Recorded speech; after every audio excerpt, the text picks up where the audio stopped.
తెచ్చావా, నీళ్ళు తెచ్చావా, అర్ధగంటకి ఎన్ని కాఫీలు అయిపోతాయో, ఎన్ని టీలు అయిపోతాయో, ఎన్ని టిఫిన్లు అయిపోతాయో. ఇది ఒకసారి ఎగరటం ప్రారంభించిన తర్వాత, ఒక డెస్టినేషన్ చేరుకోవాలని అది ఎగరటం ప్రారంభించిన తర్వాత, లక్ష్యం ఛేదించే వరకు, గమ్యస్థానాన్ని చేరుకునే వరకు అది ఎగురుతూ ఎగురుతూ ఎగురుతూ ఎగురుతూ ఎగురుతూ ఎగురుతూ ఎగురుతూ లక్ష్యాన్ని చేరుకునే వరకు అలు పెరగని వీరురాల్లాగా ఎగురుకుంటూ వెళ్తారు. ఇది పట్టుదలకు ప్రతీక.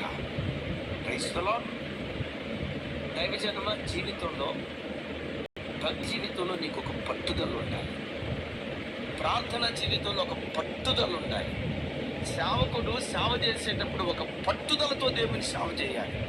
చదువుకునే బిడ్డలు చదువుకునేటప్పుడు ఒక పట్టుదలతో చదువుకోవాలి. ఉద్యోగస్తుడు ఉద్యోగం చేసేటప్పుడు, వ్యాపారస్తుడు వ్యాపారం నడిపేటప్పుడు, ఉద్యోగస్తుడు ఉద్యోగం చేసేటప్పుడు, ఏ రంగంలో ఉన్నా పట్టుదల పట్టుదల పట్టుదల పట్టుదల. పెద్దలు అంటారు కదా, కృషితో నాస్తి దుర్భిక్షం. కృషి ఉంటే మనుషులు, అది చెప్పారు మొదట చెప్పలా, కృషితో నాస్తి దుర్భిక్షం. దుర్భిక్షం అంటే మీ అందరికంటే తెలుగు నాకు ఒక్కడికే తెలిసినట్టుంది. ఏమంటారు? కృషితో నాస్తి దుర్భిక్షం.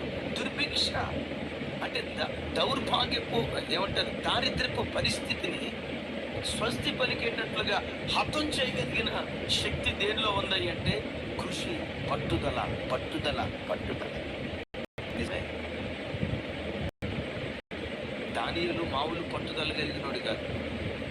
ఇశ్రాయేలీ విమోచన కొరకు, విన్నారా, ఇశ్రాయేలీ విమోచన కొరకు బబులోను దాస్యత్వం నుంచి తన ప్రజలు విడిపించబడాలని బబులోను దేశానికి వచ్చిన నాటి నుండి 70 సంవత్సరాలు ప్రతిరోజు ఉదయం 9 గంటలకి, ప్రతిరోజు మధ్యాహ్నం 12 గంటలకి, ప్రతిరోజు సాయంత్రం 3 గంటలకి మేడగది మీదకి వెళ్ళటం, యెరూషలేము తట్టు కిటికీలు తెరవటం, యెరూషలేమును చూస్తూ, యెరూషలేములో సొలొమోను కట్టిన దేవాలయం వైపు చూస్తూ ఏడుస్తూ ప్రార్థన చేస్తా ఉన్నాడు.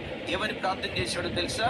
అయ్యా, సొలొమోను భక్తుడు మందిరం కట్టినప్పుడు ఒక ప్రార్థన చేశాడు కదా, ఎప్పుడైనా నీ ప్రజలు అవిధేయత వలన దేశ దేశాలకు చల్లా చెదిరైపోయినప్పుడు ఆ ప్రజలు ఆ దేశంలో నుంచి దేవాలయం వైపు ముఖం తిప్పి దేవాలయం వైపు చూస్తూ కన్నీళ్లు విడుస్తూ ప్రార్థన చేస్తే వాళ్ళ ప్రార్థన మర్చిపోవద్దయ్యా, వాళ్ళ విజ్ఞాపన మర్చిపోవద్దయ్యా, ఆ ప్రార్థన విని బానిసత్వం నుంచి విడిపించయ్యా అని పితరుడైన సొలొమోను ప్రార్థన చేశాడే.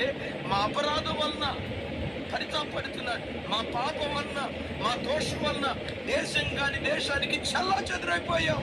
అయినా మందిరం వైపు చేతులెత్తి ప్రార్థన చేస్తే నువ్వు విడిపిస్తావని సొలొమోను భక్తుడు ప్రార్థన చేశాడే. అయ్యా, మందిరం వైపు తిరిగి చేతులెత్తి ప్రార్థన చేస్తున్నానయ్యా, విడిపించవా? మొదటి సంవత్సరం అంతా ప్రార్థన చేశాడు. ఉదయం 9 గంటలకి చెప్పాలి, మధ్యాహ్నం 12 గంటలకి, సాయంత్రం మరలా చెప్పండి, ఉదయం రజనీ సిస్టర్ చెప్పాలి, ఉదయం.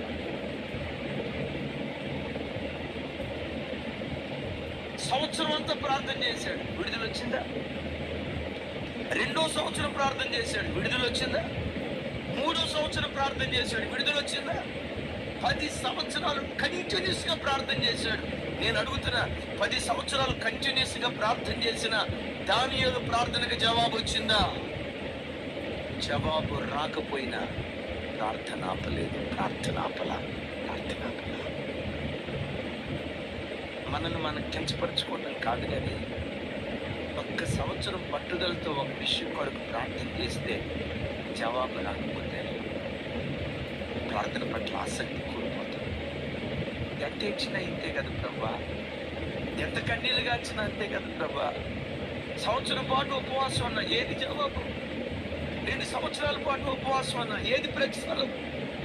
ఎంత ఉపవాసం ఉన్నా నాకు జవాబు రాలేదు కాబట్టి ఇక నేను మనస్ఫూర్తిగా ప్రార్థన చేయలేదని సాధ్యమైనంత వరకు అనేకుల జీవితాల్లో ప్రార్థన బలిపీఠాలు పడిపోతాయి.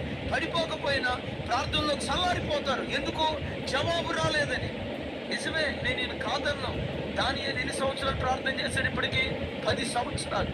రాలా, మరలా ప్రారంభించాడు. 20 రాలా. 30 సంవత్సరాలు ప్రార్థన చేశాడు, రాలా. 40, 50, అరవై 60 సంవత్సరాలు ప్రార్థన చేసిన జవాబు రాలా.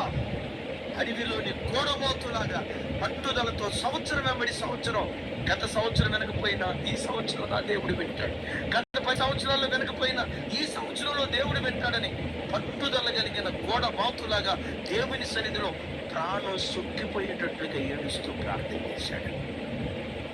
ఒకసారి ఆ మాట అడుగుతావా, దేవా నాకు అలాంటి పట్టుదల కలిగిన ప్రార్థన దయచేయవా? ఎదురవుతున్న అపజయాలను బట్టి నేను కుంగిపోకూడదయ్యా. ప్రార్థనకు ప్రతిఫలం రాలేదని నేను అదరి పడిపోకూడదయ్యా.